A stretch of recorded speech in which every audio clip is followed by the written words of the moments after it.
If you're considering buying the DJI Flip or the Mini 4 Pro but are unsure which one is for you, in this video, I'm going to go over the highlights and features that I feel should be considered before making a purchase. Both of these drones are very similar but have some unique features that can make it difficult to choose depending on your needs. So let's get started, and hopefully by the end of this video, you'll know which one of these two drones is for you.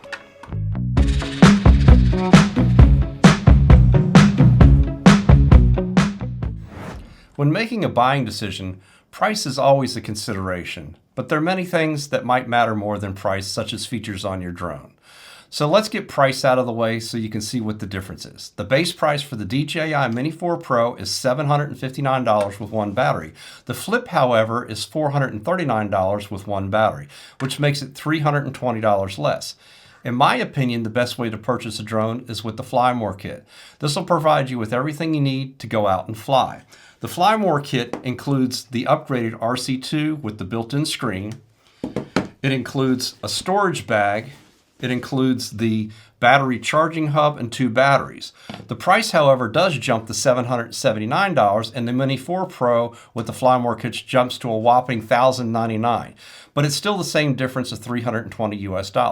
The Mini 4 Pro is available with the larger batteries, which makes it an additional $60, but that's a great value. One big thing to consider is, are you going to be using this drone commercially under a Part 107 that requires you to have the Remote ID broadcast? If you are considering the DJI Mini 4 Pro, you're in luck because this drone will broadcast Remote ID if you install the larger battery. On the other hand, the Flip currently will not broadcast Remote ID, but there is a way to be compliant. All you need to do is put one of these Ruko R111 modules on the top.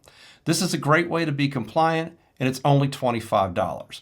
What I'll do is I'll put a link in the description below if you're interested in finding out more information on it, as well as making a purchase. If you make a purchase from the link below, it'll help the channel out. We do receive a small commission. I've checked on the FAA website, and this module is listed as compliant, so you'll be good to go. When I install this onto the Flip, make sure you do that where you install it right on the top of the battery, not over the GPS unit. What I do is I use a temporary double stick tape dot here. Just stick it on, peel it off, put it onto the drone. It holds it nice and secure. As you can see here, you're good to go. When you're done, you can just peel it off, peel your dot off, and you're back ready. Now let's go ahead and go over to things that are the same between these two drones. Both of these drones, the Flip and the Mini 4 Pro, have a wind resistance level 5 rating, which is a maximum wind speed of 10.7 meters per second, which is approximately 23.9 miles per hour. They both use the DJI RC-N2, which requires a smartphone for the screen, or you can use the DJI RC2 with the built-in screen, and that's a really nice upgrade. The Flip has some other control options that the Mini 4 Pro does not. You can use the DJI Fly app with virtual joysticks. Take off.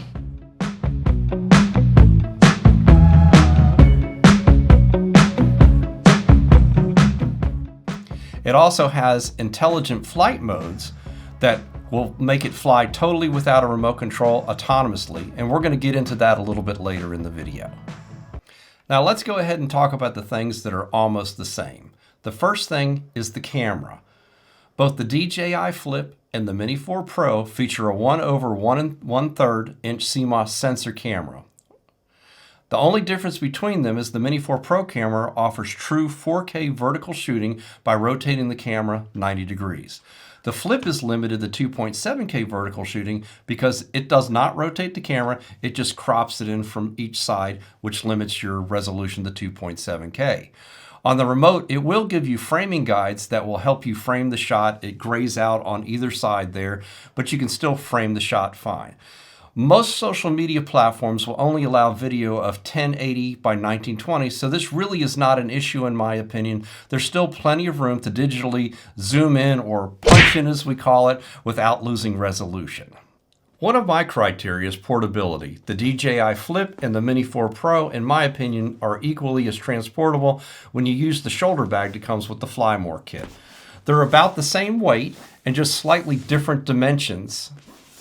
So in my opinion, there's really no difference here. Another thing to consider is flight time. With the 249 gram battery, the advertised flight time for the Mini 4 Pro is 34 minutes. The DJI Flip comes in at 31 minutes, so in the real world, this really is not a factor as far as flight time is concerned. The Mini 4 Pro can be purchased with a larger battery, and it has an advertised flight time of 45 minutes. In that case, the Mini 4 Pro here is the winner in this category. The next thing to cover is time to get in the air. In my opinion, the Flip is much easier to get in the air because there's no bridle to undo or exposed props to worry about bending. All you need to do with the Flip is just pull it out of the bag, take off your gimbal protector here, flip it open, turn it on, and you're good to go. You can actually program this, or the way it comes from DJI is it will automatically turn on, and I have this one set so it automatically turns off. To reverse that, you just flip it back together, put on your little silicone cover here over the camera to protect the lens, and put your bridle support on like this, drop it back in. Now on the Mini 4 Pro, it's a little bit more complicated. It's still not hard, but it's more cumbersome, as they say. You take off the camera support here. There's a little piece of foam that you need to pull out of the inside here. Now you have this bridle that goes around the outside, so you unsnap that. Now you need to unfold the legs here, and it really doesn't matter which way you unfold the legs, which is a great design here. Now this is ready to fly. Where the time savings comes in massively, in my opinion, is getting back into the bag here. That when you fold this up, you have to be careful of the propellers on it.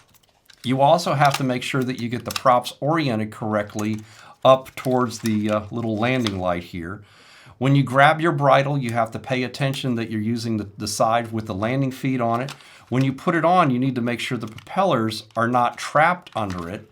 Then you go ahead and you bring it around to the other side here. Make sure these propellers are not trapped in it, and then snap it back. And I have a lot of trouble getting this to snap. I got it to go there. Then put your little foam block back in here,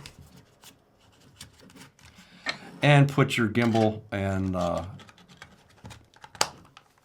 sensor protector on here like this. So now this one's ready to transport, and it still is even harder to get into the bag. So in this category, the Flip, in my opinion, is a clear winner beyond a shadow of a doubt.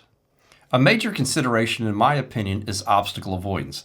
The DJI Flip here uses forward-facing infrared sensors and a downward vision sensor for obstacle avoidance. The Mini 4 Pro, however, uses omnidirectional obstacle avoidance. It utilizes 6 vision sensors on the top, front, and bottom, allowing it to detect and avoid obstacles in all directions, including during ActiveTrack flights, which is really neat. You can also see what the drone is seeing by selecting the sensor on the screen. Once you've selected the sensor view, when you move the drone, it will automatically change to the camera that is facing the direction of travel. So you don't have to worry about which camera to select, it does it automatically. So as far as obstacle avoidance is concerned, the Mini 4 Pro here is the clear winner in my opinion. One area that's often overlooked is how well will the drone fly in low light situations. The Mini 4 Pro here, with its large sensors on the bottom and the built-in spotlight for landing assistance, performs very well in low light situations, and I haven't had any problems with it at all. The DJI Flip over here on the other side, in my experience, performs at best poorly in low light situations. I've tried flying this Flip several times at night or in low light situations with the same result. It just acts like it's possessed. It won't react to the sticks properly. I contribute this to the smaller sensors on the bottom. Even with full GPS signal, if you're flying indoors like I would try on a photo shoot for a real estate listing, it just goes crazy. And quite honestly, it's not even safe. You think you're good, you give it full stick to the right and the thing's going to the left. It's just crazy. So I would not recommend this Flip for trying to do real estate work or anything like that indoors. Earlier I talked about wind resistance, but that doesn't equate to overall speed. I did a drag race test between the Mini 4 Pro here and the DJI Flip with both drones in normal mode. There was about an 8 mile/hour headwind during the test, which wasn't ideal. The headwind most likely hindered the Flip more than the Mini 4 Pro because of the greater sail area with the propeller guards. As you can see, the Mini 4 is the clear winner as far as overall speed is concerned, especially when dealing with a headwind. One thing to consider is the ability to get into the air safely at your filming location. If the takeoff and landing site requires you to hand launch and capture the drone instead of using a landing pad,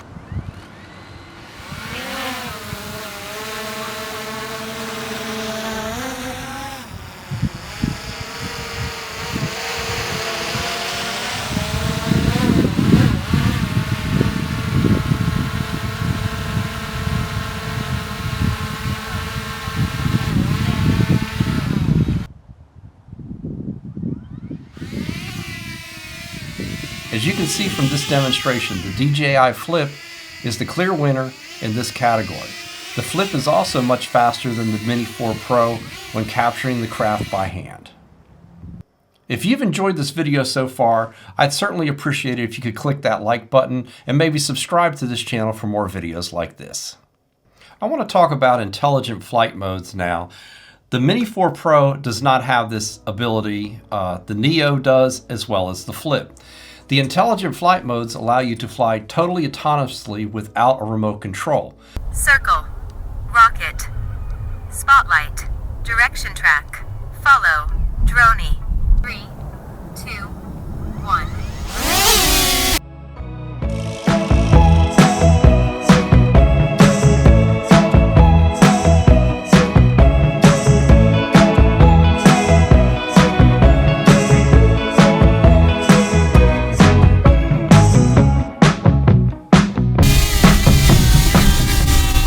Initially, I wasn't a big fan of this, but after using the Flip and the Neo for quite a while, I've really become a fan of this technology and it helps you out.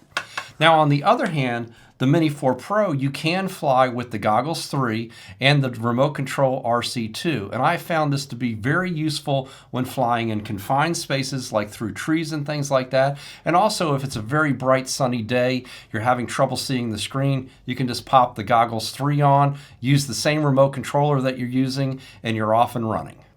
The next thing to consider is, are you going to be utilizing ActiveTrack?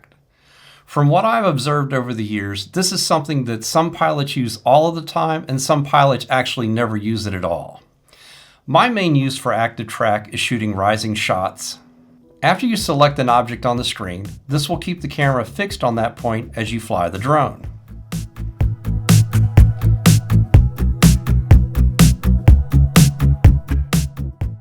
This eliminates you having to pan the camera and makes it extremely easy to create a smooth shot.